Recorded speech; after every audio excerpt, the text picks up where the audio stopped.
தமிழகத்தை சேர்ந்த என் அன்பு உள்ளங்களுக்கு எனது அன்பு நிறைந்த వణకంగల్. నేను తమిళనాడులో చాలా కీలకమైన దశలో ఉన్నవాడిని, పెరిగినవాడిని. తమిళనాడుతో సహా we need multiple languages, not just two. Tamil Hindi రాకూడదు అంటుంటే నాకు అనిపించింది మనసులో ఒకటే, అప్పుడు తమిళ సినిమాల్ని హిందీలో డబ్ చేయకండి. కట్ చేయడానికి భారతదేశం ఏదైనా కేక్ ముక్కండా మీ అందరికీ? భయం లేదు, భయం అన్నది లేనే లేదు. పవన్ కళ్యాణ్ మాట్లాడేటప్పుడు స్థిరంగా నించోరు. మాట్లాడేటప్పుడే కాదు, మాట మీద కూడా సరిగ్గా ఉండరని ఓ విమర్శ ఉంది. ఇదేం కొత్తది కాదు, ఎవరికీ తెలియంది కూడా కాదు. అందుకే పార్టీ ప్లీనరీ వేదికపై నుంచి ఆయనే దానిపై ఓ క్లారిటీ కూడా ఇచ్చారు.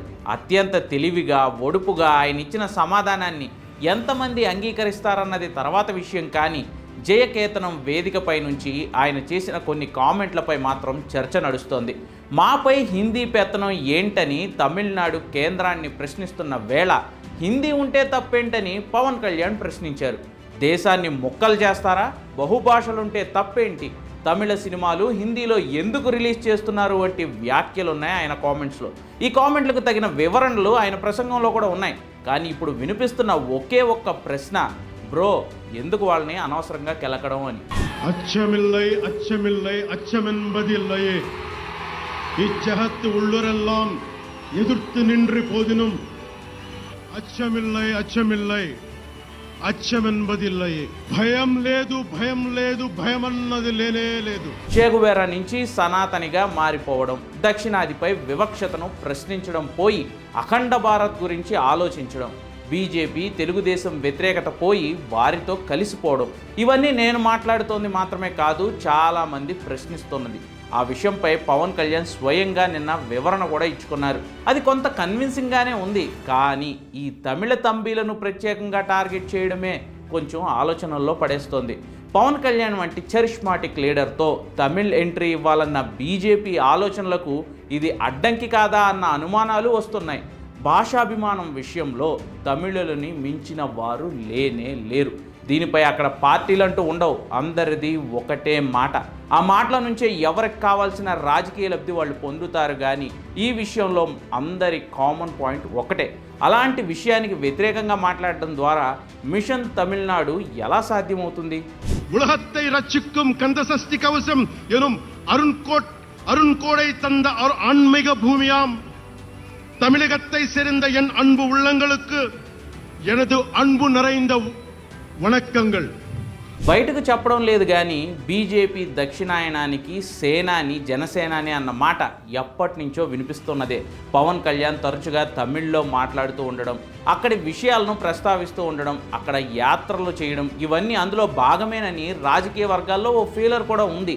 ద్రవిడవాదంతో పక్కా కల్చరల్ ఐడెంటిటీతో ఉండే తమిళ పార్టీలను సనాతన మార్గంలోనే ఎదుర్కోవాలి అనేది బీజేపీ ప్లాన్. అందుకు పవన్ కళ్యాణే సరైన వ్యక్తి అని వాళ్ళు నమ్ముతున్నారు. దానికి తగ్గట్లే ఎన్డీఏ 3లో ఆయన ప్రాధాన్యత పెరిగింది కూడా. ఇటీవల పవన్ కళ్యాణ్ షణ్ముఖ యాత్రల పేరుతో చేసిన పర్యటనల పరమార్థం కూడా అదేనని అంటుంటారు. జయకేతనం వేదికపై నుంచి జనసేనాని చేసిన ప్రసంగంలో కొన్ని సున్నితమైన విషయాలు కూడా ఉన్నాయి. వాటిని ఆయన బాగానే హ్యాండిల్ చేసినప్పటికీ వాటి రియాక్షన్ ఎలా ఉంటుంది అన్నది మాత్రం చూడాలి. నేషనల్ ఎడ్యుకేషన్ పాలసీ NEP 2020ని బేస్ చేసుకుని తమిళనాడులోని DMK సెంటర్పై ఫైట్ చేస్తోంది.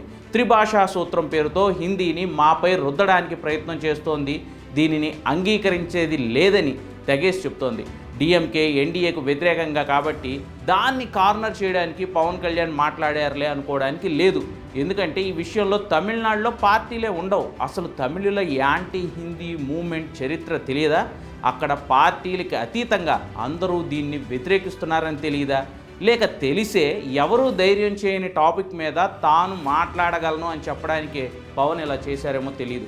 హిందీ ఉంటే తప్పేంటని పవన్ కళ్యాణ్ ప్రశ్నించారు. కానీ NEPలో ఎక్కడ హిందీ కంపల్సరీ అని లేదు.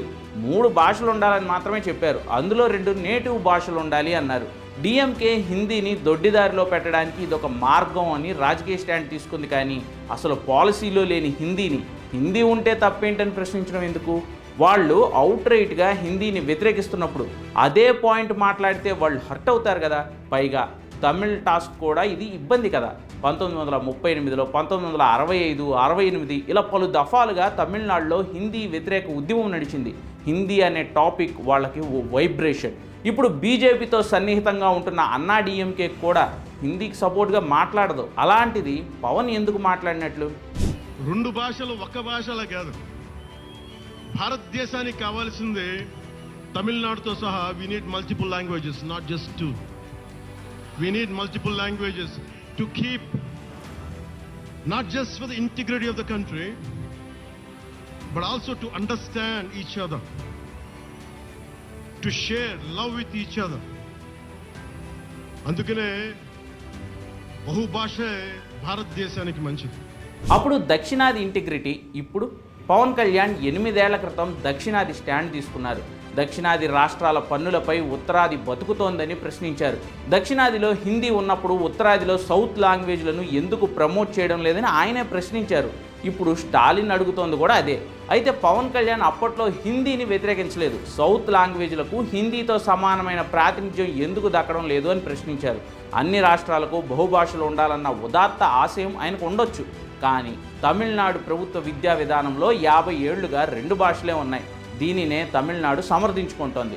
పవన్ కళ్యాణ్ వ్యాఖ్యలు విద్య విషయంలో ఓ రాష్ట్ర అభిప్రాయానికి వ్యతిరేకంగా ఉన్నాయి. పోనీ రాజకీయ ఉద్దేశంతో చేశారనుకున్నా అక్కడ పార్టీలు, ప్రజలు అందరూ వ్యతిరేకించే హిందీని ప్రమోట్ చేయాలని చెప్పడం ద్వారా ఆయన ఏం సాధిస్తారు? పోనీ ఇంతకుముందు మాట్లాడినట్లు హిందీ లాగానే దక్షిణాది భాషలను ఉత్తరాదిలో పెట్టాలండి అని కూడా చెప్పలేదు. తమిళ్ హిందీ రాకూడదు అంటుంటే నాకు అనిపించింది మనసులో ఒకటే, అప్పుడు తమిళ సినిమాల్ని హిందీలోకి డబ్ చేయకండి. డబ్బులేమో హిందీ నుంచి కావాలి, ఉత్తరప్రదేశ్ నుంచి డబ్బులు కావాలి, బీహార్ నుంచి డబ్బులు కావాలి, ఛత్తీస్గఢ్ నుంచి డబ్బులు కావాలి, కానీ హిందీ మాకు వద్దంటే అదే న్యాయం. పనిచేసే వాళ్ళందరూ మనకి బీహార్ నుంచి రావాలి, కానీ హిందీని ద్వేషిస్తానంటే ఎట్లా? ఇవన్నీ మారాలి కదా. పవన్ కళ్యాణ్లో సైద్ధాంతిక గందరగోళం ఉన్నట్లు కూడా కనిపిస్తోంది. నేషనల్ మీడియా తనను లెఫ్ట్, రైట్, సెంటర్ అని విమర్శించింది అంటోందని, తాను అన్ని సిద్ధాంతాల్లోంచి మంచినే తీసుకున్నానని పవన్ చెప్పారు. కానీ అలా అన్నది ఆయన ఒక్కడే కాదు. ఈ దేశంలో బద్ధ విరోధులుగా ఉండే కమ్యూనిస్టులు, బీజేపీ భాగస్వామ్యంలో కూడా కేంద్ర ప్రభుత్వం ఫామ్ అయింది. అప్పుడు లెఫ్ట్, రైట్ కలిసినట్లే. ఇప్పుడు బీజేపీతో ఉన్న చంద్రబాబుకు అప్పుడు వ్యతిరేకంగా ఉన్న వ్యక్తే. చాలా పార్టీలు అలానే ఉన్నాయి. అయితే ఈ పార్టీలు తమ సిద్ధాంతానికి, కనీసం తమ ఓటు బ్యాంకుకు ఇబ్బంది తెచ్చుకునే పనులు చెయ్యు. కిందటి ప్రభుత్వంలో వైఎస్ఆర్సీపీని కేంద్రంలో చేరమని ఎంత ఒత్తిడి వచ్చినా తనకు ఉండే మెజారిటీ ఓట్లు పోతాయనే ఉద్దేశంతోనే జగన్మోహన్ రెడ్డి ఆ పని చేయలేదు. బీజేపీతో కలిసినా సరే తమకున్న సెక్యులర్ ట్యాగ్ పోకూడదని టీడీపీ ఇప్పటికీ ప్రయత్నిస్తుంటుంది. ముస్లిం, మైనార్టీల హక్కులకు భంగం కలగకుండా చూసుకుంటామని చెబుతూ ఉంటుంది.